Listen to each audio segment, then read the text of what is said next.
الله وبركاته. الحمد لله نحمده ونستعينه ونستغفره ونعوذ بالله من شرور أنفسنا ومن سيئات أعمالنا. من يهد الله فلا مضل له ومن يضلل فلا هادي له. ونشهد أن لا إله إلا الله وحده لا شريك له. ونشهد أن سيدنا وحبيبنا ومولانا محمدا عبده ورسوله الذي أرسله بالحق بشيرا ونذيرا وداعيا إلى الله بإذنه وسراجا منيرا. فقد قال الله تعالى في كلامه المجيد وفرقانه الحميد: أعوذ بالله من الشيطان الرجيم. بسم الله الرحمن الرحيم. وجاء إخوة يوسف فدخلوا عليه فعرفهم وهم له منكرون. صدق الله المولانا العظيم. আল্লাহ পাকের দরবারে লক্ষ কোটি শুকর আদায় করছি যে আল্লাহ তাআলা পবিত্র জুমার দিন শত ব্যস্ততাকে উপেক্ষা করে তার হুকুম আদায় করার জন্য যে আল্লাহ তাআলা তার ঘরে আসার মতো সুযোগ করে দিলেন। সবাই বলি আলহামদুলিল্লাহ। লক্ষ কোটি দরুদ আমাদের প্রিয় নবী জনাবে মুহাম্মদুর রাসূলুল্লাহ সাল্লাল্লাহু আলাইহি ওয়াসাল্লামের প্রতি। প্রিয় মুসলিম কেরাম, সকলে কেমন আছেন? আলহামদুলিল্লাহ আলা কুল্লি হাল। সর্বাবস্থায় প্রশংসা করতে হবে কার? সর্বাবস্থায় যে অবস্থায় থাকি না কেন আলহামদুলিল্লাহ পড়তে হবে। সেদিন হাদিসে দেখলাম যে একজন ইমানদার ব্যক্তি যখন তার নিজের সন্তানের মৃত্যুর সংবাদ শুনবে, খুব মনোযোগ দিয়ে শুনবেন, নিজের সন্তানের মৃত্যুর সংবাদ শুনলে কি বলতে হবে? কোন বিপদ মুসিবতের সময় দোয়া পড়তে হবে, ইন্না লিল্লাহি ওয়া ইন্না ইলাইহি রাজিউন। সূরা বাকারার মধ্যে এসেছে এটা বিপদ মুসিবতের দোয়া। আমরা পড়ি কখন? মানুষ যখন মারা যায় তখন বলি ইন্না লিল্লাহি, ও সময় তো পড়বই, কিন্তু যে কোনো বিপদের সংবাদ শুনলে কি পড়তে হবে? ইন্না লিল্লাহি ওয়া ইন্না ইলাইহি। হাদিস শরীফের মধ্যে আসছে একজন ইমানদার ব্যক্তির দায়িত্ব হলো ইন্না লিল্লাহ তো পড়বেই, তার সাথে নিজের সন্তানের সুসংবাদ শুনেও বলতে হবে আলহামদুলিল্লাহি রাব্বিল। মৃত্যুর সংবাদ চিন্তা করছেন আপনি? তার মানে যে কোনো অবস্থায় কার শুকরিয়া করতে হবে? আল্লাহ পাক তৌফিক দান করুন। তাহলে আমি সূরা ইউসুফের 58 নম্বর আয়াত তেলাওয়াত করেছি। গত জুমায় আলোচনা করলাম, সেখান থেকে আলোচনা শুরু হবে ইনশাআল্লাহ। এখন হযরত ইউসুফ আলাইহিস সালাম যে কিছুদিন আগে কূপের মধ্যে ছিল, সেখান থেকে আল্লাহ রাব্বুল আলামিন মিশরের বাজারে নিয়ে গেলেন। মিশরের বাজার থেকে আল্লাহ পাক সাধারণ কোন পরিবারে নয়, রাজ পরিবারে লালন পালনের দায়িত্ব গ্রহণ করলেন। সুবহানাল্লাহ, জোরে বলি। লালন পালন হওয়ার পর আজিজে মিশর এতই তাকে ভালোবাসলেন, মহব্বত করলেন। এতদিন তাকে জেলখানার মধ্যে ঢুকানো হয়েছিল, রাখা হয়েছিল। যখন দেখলেন যে আসলে ইউসুফ আলাইহিস সালাম নিরপরাধ, ওই মহিলারাই অপরাধী, জুলাইখাই অপরাধী, তখন হযরত ইউসুফ আলাইহিস সালামকে সম্মানের সাথে বের করলেন না অপমানের সাথে?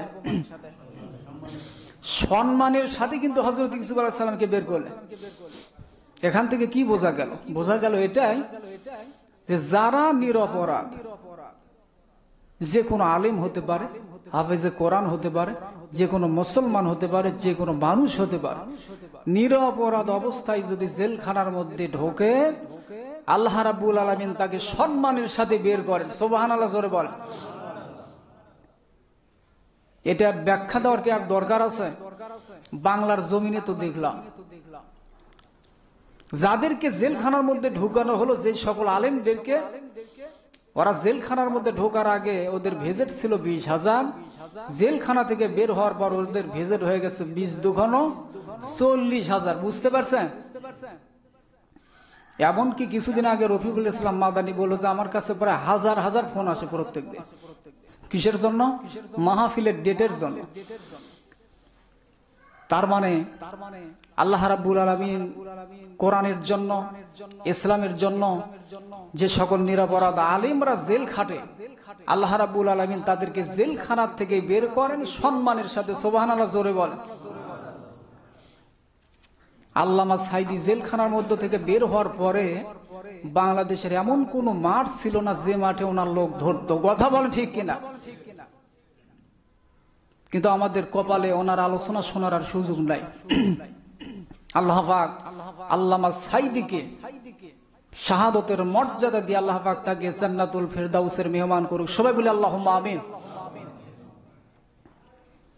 আমার ভাইয়েরা, হযরত ইউসুফ আলাইহিস সালাম আজিজে মিশরের কাছে ভালোবাসার পাত্র হলেন। বের হওয়ার সাথে সাথে আজিজে মিশর তাকে খাদ্যমন্ত্রীর দায়িত্ব দিলেন। খাদ্যমন্ত্রীর দায়িত্ব পাওয়ার পর দায়িত্বগুলো সঠিকভাবে পালন করার পরে আজিজে মিশর তাকে দায়িত্ব দিলেন প্রেসিডেন্টের দায়িত্ব। জোরে বলে সুবহানাল্লাহ। পুরো মিশরের তিনি প্রেসিডেন্ট, মিশর পরিচালনা করবেন। মিশরের প্রধান আজিজে মিশরকে আল্লাহ রাব্বুল আলামিন করলেন। জোরে বলে সুবহানাল্লাহ।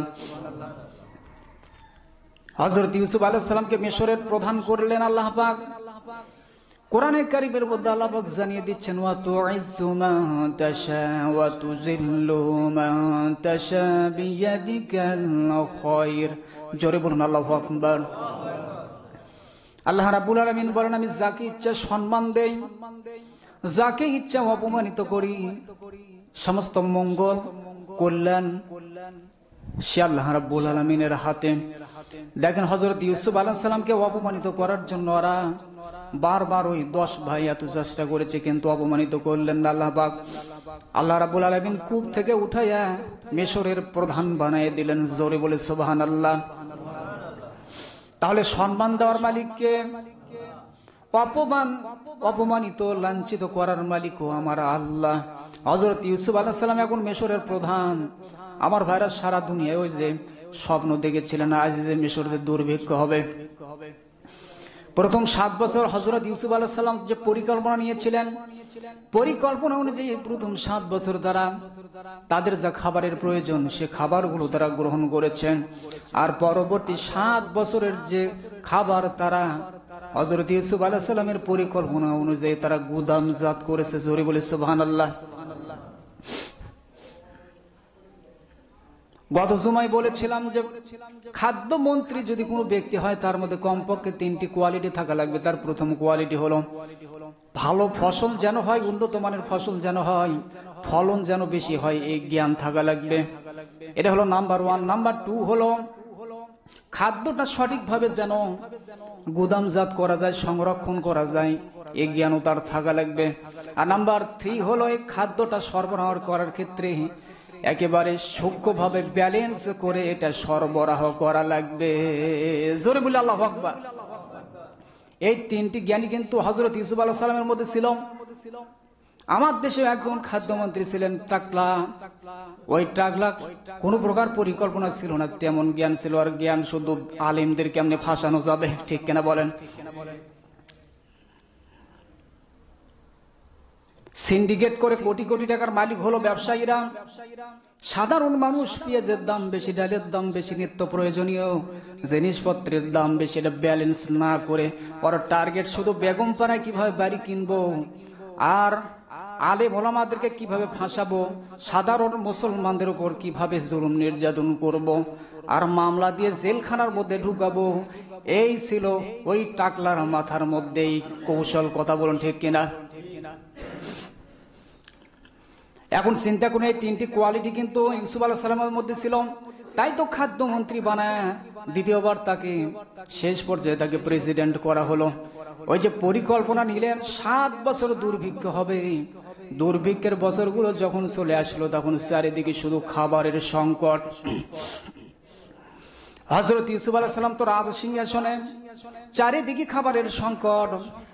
শুধুমাত্র মিশরের বুকে নয়, কেনানের বুকে দুর্ভিক্ষ দেখা দিল। যে কেনানে হযরত ইউসুফ আলাইহিস সালামের বাবা ইয়াকুব আলাইহিস সালাম এখনো আছেন, কেনান থেকে হযরত ইউসুফ আলাইহিস সালামকে তো মিশরে আল্লাহ পাক পাঠাইছেন। হযরত ইয়াকুব আলাইহিস সালাম ওই যে 10 জন সন্তান ছিল তাদেরকে বলল, বাবারে আমি জানতে পারলাম মিশরে নাকি খাবার আছে, অনেক খাবার, তোমরা কিছু মুদ্রা নিয়ে গিয়ে সেখান থেকে খাবার নিয়ে আসো, তাছাড়া তো আমরা না খেয়ে মারা যাব। ওই 10 সন্তান কি করলো, মুদ্রাগুলো নিল, মুদ্রা নিয়ে তারা রওনা দিল মিশরের দিকে রওনা দিল। মিশরের দিকে রওনা দেওয়ার পরে তারা একেবারে রাজ পরিবারে চলে গেল। পৌঁছায় দিলেন কে? আল্লাহ রাব্বুল আলামিন রাজ পরিবারে পৌঁছায় দিলেন।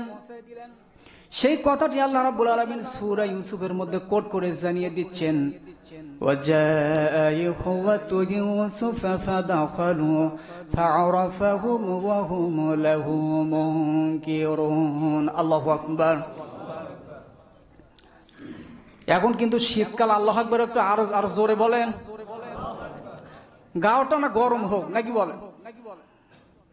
আয়াতের দিকে লক্ষ্য করুন, যখনই তারা আসলো এখানে বহু বচন, তার মানে তার ভাইয়েরা যখন ইউসুফ আলাইহিস সালামের দরবারে গেল, মানে রাজ দরবারে, হযরত ইউসুফ আলাইহিস সালাম ফাআরাফাহুম, হযরত ইউসুফ আলাইহিস সালাম তাদেরকে চিনতে পারলেন, ওয়া হুম লাহু মুনকিরুন, কিন্তু 10 ভাই ইউসুফকে চিনতে পারলো না। কারণ তারা যখন ইউসুফ আলাইহিস সালামকে কূপের মধ্যে ফেলে দিয়েছিল তখন তো ইউসুফ আলাইহিস সালাম ছিলেন শিশু। আজকে হযরত ইউসুফ আলাইহিস সালাম হলেন যুবক, টকবগে যুবক। ইউসুফ আলাইহিস সালামকে চিনতে পারলো না তারা, কিন্তু ইউসুফ আলাইহিস সালামকে আল্লাহ রাব্বুল আলামিন তাদেরকে চেনার মতো জ্ঞান দিয়ে দিলেন। জোরে বলে সুবহানাল্লাহ। তারা গিয়ে খাবারের জন্য নালিশ করলো, আবেদন করলো। আবেদন করার পর হযরত ইউসুফ আলাইহিস সালাম তো চিনতে পারলেন, তাদেরকে গোপন একটা কক্ষে ডাকলেন, একেবারে রাজমহলে ডাকা হলো। হযরত ইউসুফ আলাইহিস সালাম তাদেরকে কাছে ডেকে হযরত ইউসুফ আলাইহিস সালাম তাদের থেকে কৌশলে পরিচয়গুলো নিলেন যে তোমাদের বাসা কোথায়। ইউসুফ আলাইহিস সালাম তো জানেন, চেনেন, কিন্তু তাদের থেকে শোনার জন্য কৌশলে গোপনে ডাকলো। আর ডাকার পরে বলল, তোমাদের দেশের বাড়ি কোথায়? কয় কেনানে। তোমাদের বাবার নাম কি? কয় ইয়াকুব আলাইহিস সালাম। তোমাদের কি বৈমাত্রে কোনো ভাই আছে নাকি? কয় হয় আছে, বিনিয়ামিন নাম। হযরত ইউসুফ আলাইহিস সালাম শিওর হওয়ার পরে তাদেরকে কিছুদিন সেখানে রাখলেন। রাখার পরে তাদেরকে রাজকীয় খাবারের ব্যবস্থা করলেন। জোরে বলি সুবহানাল্লাহ। রাজকীয় খাবারের ব্যবস্থা করলেন তাদেরকে। অনেকেই ধারণা করলো এই 10 জন ব্যক্তি সে কেনান থেকে আসলো, আবার রাজ পরিবারে খাবার খাচ্ছে, রাজকীয় খাবার, ব্যাপার কি? এর মধ্যে অবশ্যই কোনো রহস্য আছে, কিন্তু এই রহস্য তো কেউ জানে না। এই রহস্য জানেন শুধুমাত্র আমার আল্লাহ, ইউসুফ আলাইহিস সালাম। জোরে বলি সুবহানাল্লাহ। ও রহস্য তো কেউ জানে না। রাজকীয় ভাবে সেখানে রাখলেন। যেদিন তারা বিদায় নেবেন সেদিন হযরত ইউসুফ আলাইহিস সালাম বললেন, তোমরা যে 10 জন এসেছো, আমি শুনলাম যে তোমাদের বৈমাত্রীয় ভাই আছে, বিনিয়ামিন নাম। তোমাদেরকে আমি খাবারগুলো দিলাম। যেই কয়টা উট তোমরা নিয়ে এসেছো, প্রত্যেকটা উট যতটুকু বহন করতে পারে ততটুকু খাবার আমি দিয়ে দিলাম। ততটুকু খাবার আমি, উট যতটুকু বহন করতে পারে সে খাবারগুলো দিয়ে দিলাম। তবে এর পরে যদি খাবার নিতে চাও তাহলে তোমার ওই বৈমাত্রীয় ভাইকে নিয়ে আসা লাগবে। হযরত ইউসুফ আলাইহিস সালাম তাদের কাছ থেকে ওয়াদা নিলেন। ওয়াদা নিয়ে হযরত ইউসুফ আলাইহিস সালাম তাদেরকে যখন বিদায় দিলেন, অতি গোপনে চাকরদের মাধ্যমে যে মুদ্রাটা নিয়েছিলেন সেই মুদ্রা আবার ওই হাওদার মধ্যে ঢুকাই দিলেন। জোরে বলে সুবহানাল্লাহ। এটা হলো ইউসুফ আলাইহিস সালামের কৌশল। 10 ভাই যখন কেনানে যাবে, সেখানে হাওদার মধ্যে যখন মুদ্রাগুলো পাবে তারা খুশি হবে, আবারও ফিরে আসবে। আর ফিরে আসার সময় আমার সহোদর ভাই বিনিয়ামিনকে নিয়ে আসবে, কারণ বিনিয়ামিনকে ওরা কষ্ট দিতে পারে, আমার কাছেই রাখবো। জোরে বলে সুবহানাল্লাহ। শুনতেছেন আলোচনা? মনোযোগ দেওয়া লাগবে, কোরআনের ঘটনা। কিন্তু আমার ভাইয়েরা 10 জনই চলে গেল, খাদ্যগুলো নিয়ে কেনানে গেল। কেনানে যাওয়ার পর তারা তার বাবার কাছে সব ঘটনা বলল। এরপর যখনই বস্তা খুলে খুলে দেখে যে মুদ্রাগুলো তারা খাবারের বিনিময়ে দিয়েছিল, সব মুদ্রা তাদেরকে ফিরিয়ে দেওয়া হয়েছে। জোরে বলে সুবহানাল্লাহ। বলছে, বাবা, এটা তো আমাদের জন্য সুসংবাদ, আমরা খাবারও পেলাম, আবার মুদ্রাও পেলাম। আসলে আজিজে মিশর সত্যিকার অর্থে একজন ভালো মানুষ। জোরে বলে সুবহানাল্লাহ। আসলে আজিজে মিশর একজন ভালো মানুষ। তবে তিনি কিন্তু আমাদেরকে আসার সময় একটা ওয়াদা করেছেন, আমরা যদি আবার খাবার নিতে চাই, আমরা যে খাবারটুকু নিয়ে আসলাম এই খাবার তো বেশি দিন থাকবে না, আমরা যদি আবারও খাবার নিতে চাই তাহলে অবশ্যই বিনিয়ামিনকে আমাদের সাথে পাঠানো লাগবে। জোরে বলে আল্লাহু আকবার। বাবা, বিনিয়ামিনকে আমাদের সাথে আবার পাঠাতে বলছে। হযরত ইয়াকুব আলাইহিস সালাম তো বিশ্বাস করলেন না, কারণ ইউসুফ আলাইহিস সালামকে যখন তারা নিয়ে গিয়েছিল ওই যে খেলার কথা বলে মাঠে নিয়ে যাবে, তখনও তারা অনেক মিথ্যা কথা বলেছিল। হযরত ইয়াকুব আলাইহিস সালামের তো আর বিশ্বাস হচ্ছে না, কারণ দীর্ঘদিন ধরে ইউসুফ আলাইহিস সালামকে কাছে পান না। আর কাছে না পাওয়ার জন্য হযরত ইয়াকুব আলাইহিস সালাম কেঁদে কেঁদে একবারে চোখটা সাদা হয়েছে। তিনি বিশ্বাস করতে পারতেছিলেন না। কিন্তু তারা যখন বারবার জোর করতেছিল, বারবার যখন আবেদন করছিল, বাবা, এবার যদি খাবার নিতে চাই, খাদ্যদ্রব্য নিতে চাই, তাহলে বিনিয়ামিনকে আমাদের সাথে পাঠানোই লাগবে। হযরত ইয়াকুব আলাইহিস সালাম বললেন, তোমরা বিনিয়ামিনকে নিয়ে যেতে পারবে, তবে আল্লাহ রাব্বুল আলামিনের নামে ওয়াদা করা লাগবে। জোরে বলি সুবহানাল্লাহ।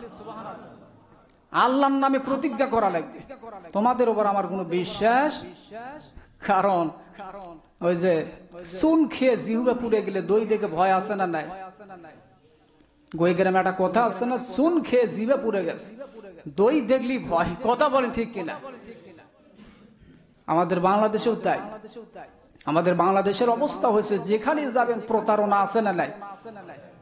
আমি হুজুর মানুষ হয়ে যদি একটা কথা বলি, কারো কাছে ওয়াদা করি, আমার মনে হয় সাধারণ মানুষ বিশ্বাস করবে না। কারণ কি জানে?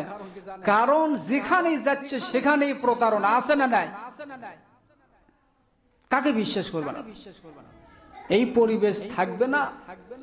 এই যে প্রতারণা চলছে, ছলচাতুরি চলছে, সিন্ডিকেট চলছে, এগুলো থাকবে না যদি রাষ্ট্রটাই কোরআন দিয়ে চলে। কথা বলুন ঠিক কিনা?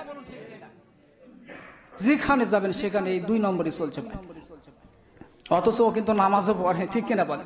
খাদ্যে ভেজাল দিচ্ছে, ছোট ছোট বাচ্চাদের জুস বানাচ্ছে, ওর মধ্যে ফরমালিন, কেমিক্যাল, আরো অনেক কিছু দিচ্ছে ওরা। আমার ভাইয়েরা, হযরত ইয়াকুব আলাইহিস সালাম সন্তানদের থেকে ওয়াদা নিলেন। তারা ওয়াদা দিয়ে বিনিয়ামিনকে কিছুদিন পর আবার তারা নিয়ে সঙ্গে করে নিয়ে আবার মিশরের দিকে রওনা দিল। আমার ভাইরা, মিশরে যাওয়ার পর এই যে রাস্তার মধ্যে যাচ্ছে বিনিয়ামিনকে নিয়ে, বিনিয়ামিনকে তারা অনেক কষ্ট দিল। হযরত ইউসুফ আলাইহিস সালামকে যেমন কাঁধের উপর থেকে বারবার ওরা ফেলে দিচ্ছিল, ঠিক অনুরূপ ভাবে বিনিয়ামিনকে ওরা কষ্ট দিচ্ছিল যে বাবা তোকে শুধু আদর করে, আমাদেরকে তেমন দেখতে, আমাদেরকে তেমন আদর করে না, তোমাকে আদর করে। এই জন্য হিংসার বশবর্তী হয়ে তারা কষ্ট দিচ্ছিল। কষ্ট দিতে দিতে নিয়ে গেল মিশরে। মিশরে গিয়ে রাজ দরবারের মধ্যে প্রবেশ করে হযরত ইউসুফ আলাইহিস সালামের সাথে তারা সাক্ষাৎ করলো। আমার ভাইরা, হযরত ইউসুফ আলাইহিস সালাম অতি কৌশলে তার সহোদর ভাই বিনিয়ামিনকে কাছে নিয়ে তার কানে কানে বললেন, ভাই, টেনশন করার কোনো কারণ নাই, তোমাকে অনেক কষ্ট দিয়েছে ওরা, অনেক কষ্ট দিয়েছে, হিংসা করেছে, প্রতিহিংসা করেছে, টেনশন করার কোনো কারণ নাই। আমি কিন্তু তোমার সহোদর ভাই ইউসুফ। সুবহানাল্লাহ। ওরা আমার কাজ পর্যন্ত যখন তুমি পৌঁছেছো, সুতরাং তোমার আর কোনো ক্ষতি করতে পারবে না, কষ্ট দিতে পারবে না, তোমার আর টেনশনের কোনো কারণ নাই। জোরে বলি সুবহানাল্লাহ। আমার ভাইয়েরা, এই যে 10 জন ভাই, তাদেরকে খাবারের ব্যবস্থা করলো, বিনিয়ামিনকেও কাছে রাখলো। আমার ভাইরা, যেদিন তারা বাড়ির দিকে রওনা দেবে, হযরত ইউসুফ আলাইহিস সালাম চিন্তা করলেন বিনিয়ামিনকে তো কাছে রাখার একটা পরিকল্পনা করা লাগবে। কেমনে পরিকল্পনা করা যায়? কারণ বহির দেশ থেকে যে কোনো ব্যক্তিকে জেলখানার মধ্যে ঢোকানো অথবা তাকে কাছে রাখার জন্য কাছে রাখার মতো কোনো প্রকার সুযোগ নাই। হযরত ইউসুফ আলাইহিস সালাম যেদিন তারা রওনা দিবে বাড়ির দিকে, আবার ওই যে হাওদা ভরে বস্তা ভরে যে উটগুলো নিয়ে এসেছিলেন, সে উটের কাঁধে তারা খাবারগুলো দিয়ে দিল বস্তা ভর্তি। হযরত ইউসুফ আলাইহিস সালাম কৌশল করে অতি গোপনে তার একটা রূপের পিয়ালা হযরত ইউসুফ আলাইহিস সালাম তার সহোদর ভাই বিনিয়ামিনের বস্তার মধ্যে ঢুকাই দিলেন। সুবহানাল্লাহ, জোরে বলি। এগুলো সব হলো কোরআনের ঘটনা, সূরা ইউসুফের মধ্যে এসেছে। রূপের এই পিয়ালা তার বস্তার মধ্যে ঢুকে দিল, যাতে করে এই অপরাধে সে হযরত ইউসুফ আলাইহিস সালাম তার ভাইকে সেখানে রাখতে পারে, 10 ভাইকে তারা পাঠিয়ে দেবে। আমার ভাইরা, তারা যখন খাদ্যগুলো নিয়ে রওনা দিল, তখন ওই যে রাজ পরিবারে যারা রান্না বান্না করত, তারা অনেক খোঁজাখুঁজি করে দেখে যে ইউসুফ আলাইহিস সালামের পিয়ালা আর পাওয়া যাচ্ছে না। ইন দা মিন টাইম তারা অনেক দূর পর্যন্ত চলে গিয়েছে। খুঁজতে খুঁজতে তাদের কাছে গিয়ে বলল, ভাই তোমরা আজ যে মিশরের পিয়ালা চুরি করেছো, তোমরা চোর। তখন ওই 10 ভাই বলছে, অযথা আমাদেরকে চোর বলবেন না, আমরা তো চুরি করার উদ্দেশ্যে মিশরে আসিনি, আমরা খাদ্যদ্রব্য নেওয়ার জন্য এসেছি।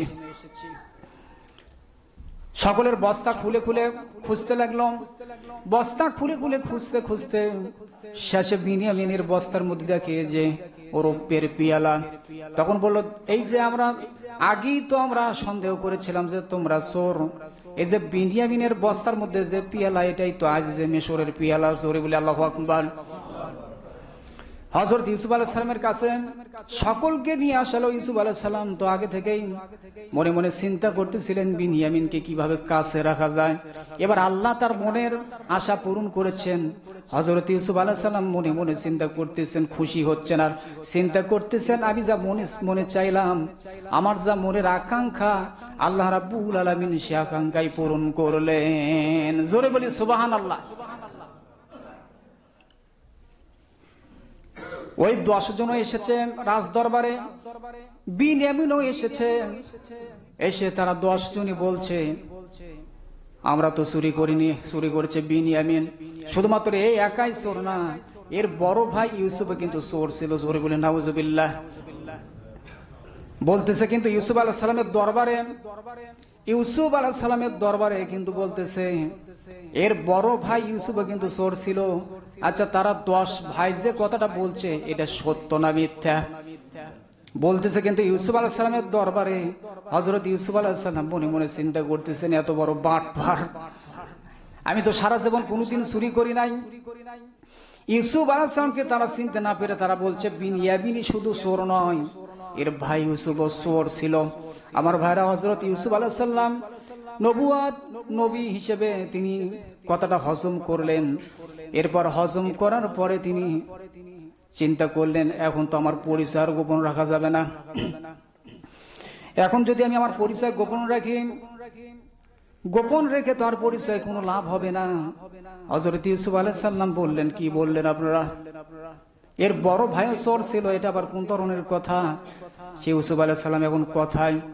ওই 10 ভাই বলছে, ইউসুফ আলাইহিস সালাম কোথায় আল্লাহ পাক ভালো জানে, আমরা জানি না। হযরত ইউসুফ আলাইহিস সালাম বললেন, আমি ইউসুফ আর এ হচ্ছে আমার ছোট ভাই বিনিয়ামিন। জোরে বলি সুবহানাল্লাহ। ইউসুফ আলাইহিস সালাম চিন্তা করলেন, আর পরিচয় গোপন রাখা যাবে? এখন এই 10 ভাই চিন্তা করুন, যত বড় মিথ্যা অপবাদ দিয়েছে, হযরত ইউসুফ আলাইহিস সালামের উপর এত জুলুম নির্যাতন করেছে।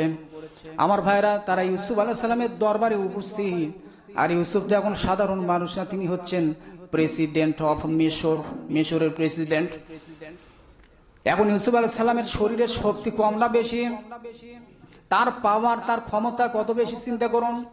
এই যে বাংলাদেশে যারা প্রশাসনিক কর্মকর্তা ছিলেন 16 বছর, এদের কোনো প্রকার ক্ষমতাই ছিল না, সব ক্ষমতা ছিল প্রাইম মিনিস্টারের। কথা বলুন ঠিক কিনা? সকল ক্ষমতা কিন্তু প্রাইম মিনিস্টারের ছিল, আর বাকি যত কর্মকর্তা সকলের হাতটা বাঁধা ছিল ওই প্রাইম মিনিস্টার যা বলতো তাই কিন্তু তারা আদেশ মানত। কথা বলুন ঠিক কিনা?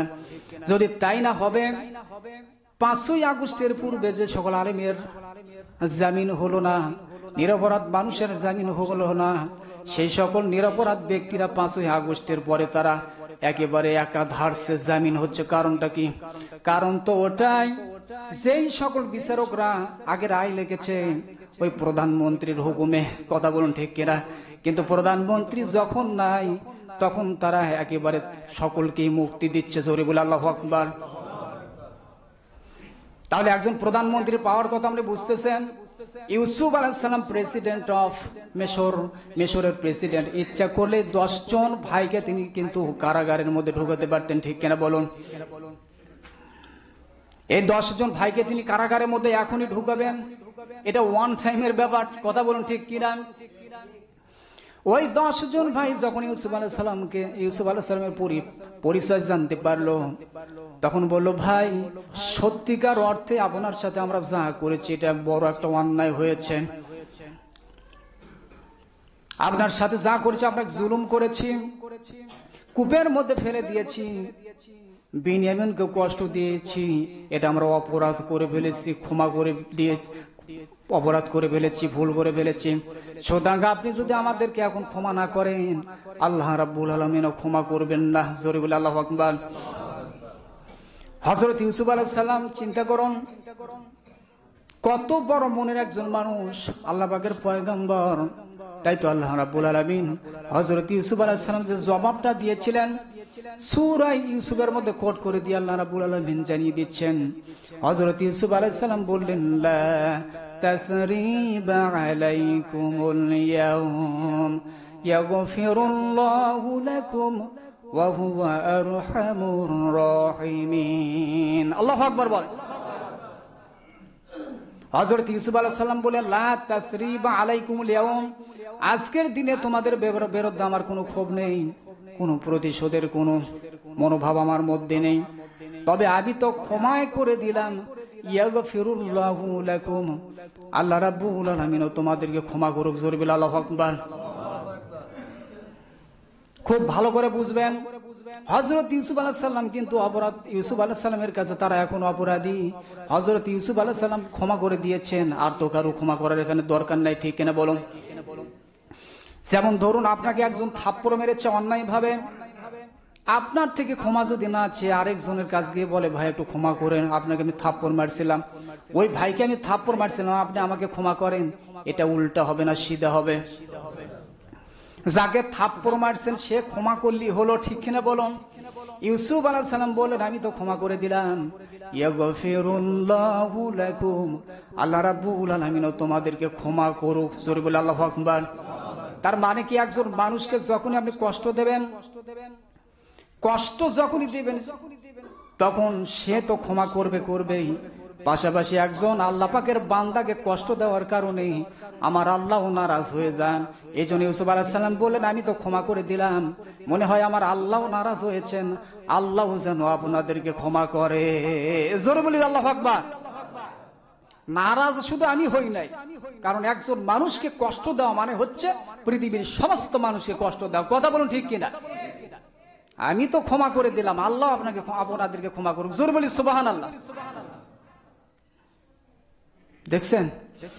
তাই তো কবি সুন্দর করে বলেছেন, আমার ঘর ভাঙ্গিয়াছে যে আমি গড়ি তার ঘর, আপন করিয়া ঘুরিতে বেড়াই, ঘুরিয়া বেড়াই, যে করেছে আমাকে পর। জোরে বলে আল্লাহু আকবার। তার মানে আমার ঘর যে ভাঙলো, আমি যদি সত্যিকার অর্থে মানুষ হয়ে থাকি, আমি তার ঘর ভাঙবো না, বরং তার ঘরটারও গড়ে দেব। জোরে বলে আল্লাহু আকবার। কবির ভাষায় এটা কি কবির ভাষা না আল্লাহর ভাষা? আমার ঘর ভাঙিয়াছে যে আমি গড়ি তার ঘর, আপন করিতে ঘুরিয়া বেড়াই, যে করেছে আমারে পর। তার মানে যে আমাকে পর করে আমি বারবার তাকে চাইবো তাকে বুকের মধ্যে টেনে নিতে। কথা বলুন ঠিক কিনা? আল্লাহ রাব্বুল আলামিন কোরআনে কারীমের মধ্যে বিশ্ব নবীকে ইন্ডিকেট করে জানিয়ে দিচ্ছেন, হাবিব আপনি যদি কঠোর হতেন, আপনি যদি মানুষকে আপনার কাছ থেকে সরাই দিতেন, তাহলে আপনার এই যে পাশে আশেপাশে লক্ষ লক্ষ মানুষের ভিড়, এটা তো আপনার নম্রতার কারণে, ভদ্রতার কারণে, ব্যবহারের কারণে। আপনি যদি কর্কশ হতেন তাহলে মানুষ আপনার কাছেই আসতো না। জোরে বলে আল্লাহু আকবার। তার মানে যে আপনাকে হিংসা করে তাকে আপনি ভালোবাসবেন, যে আপনার ঘর ভাঙার জন্য চেষ্টা করবে আপনি তার ঘর বানানোর জন্য একটু চেষ্টা করে দেখেন, ওই একদিন না একদিন আপনার কলিজার মানুষ হবে। ঠিক কিনা বলুন? ও আপন হবে আপনার, কাউকে পর করবেন না। কারণ কার কখন প্রয়োজন হয় বলা যায়, কিন্তু আমরা কি তা করি? আমরা শুধু হিংসা করার চেষ্টা করি। হিংসা করবেন কেন? একজন ব্যক্তির শিক্ষাগত মান অনেক, আপনিও চেষ্টা করুন আপনার সন্তানকে ওই পর্যন্ত পৌঁছানোর জন্য। ঠিক কিনা বল? একজন ব্যক্তি 5 তলা বিল্ডিং করছে, আপনিও একটু চেষ্টা করুন করার জন্য, কিন্তু হিংসা করার দরকার। হিংসা করে কি করবেন? যে ব্যক্তির হিংসা করবেন ওই ব্যক্তির উন্নতি আরো দিন দিন বাড়তেই থাকবে, এটাই তো আমরা দেখি। ঠিক কিনা বল? আল্লাহ পাক আলোচনা থেকে আমাদেরকে শিক্ষা নেওয়ার মতো তৌফিক দান করুক। সবাই বলে আল্লাহুম্মা আমিন।